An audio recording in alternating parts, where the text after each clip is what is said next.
Crypto currency का नया fraud, सार्फिन को लाखों डॉलर्स का चूना लगा दिया गया। तफसीलात के मुताबिक इस बार क्रिप्टो करेंसी का स्कैंडल मिस्र में सामने आया, जहां हुकाम ने 13 गैर मुल्की शहरियों समेत 29 अफराद को गिरफ्तार किया है, जिन पर ऑनलाइन क्रिप्टो करेंसी के नाम पर फ्रॉड करने का इल्जाम है। मजमूई तौर पर सार्फिन से 6,20,000 अमरीकी डॉलर्स की रकम ऐंठी गई है।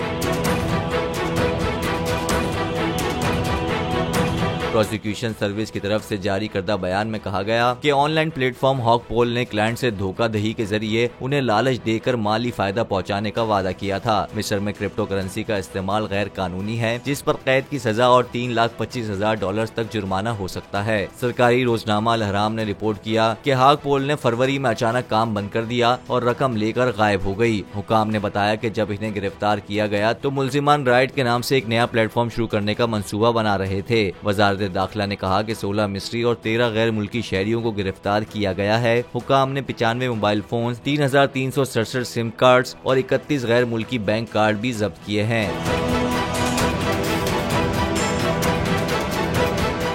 बोल के खिलाफ साजिश हुई, न गवाह मिला न सबूत, लेकिन केस में अब तक बरियत क्यों न हुई? जब मुद्दई और तफ्तीशी खुद एतराफ कर चुका है कि कभी कोई जुर्म हुआ ही नहीं, तो केस में बरियत क्यों नहीं हुई? बोल अपील करता है कि केस अवाम के सामने सुना जाए, ताकि अवाम भी जान सकें कि बोल के साथ क्या हो रहा है। जिंदगी एक मैदान है और PSL 8 में हर टीम को छूना आसमान है।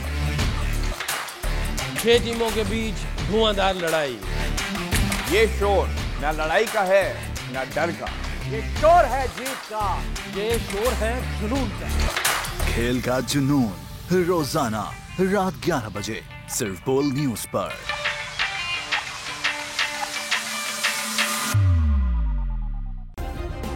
सब्सक्राइब करें और बेल दबाएं ताकि कोई खबर रह न जाए।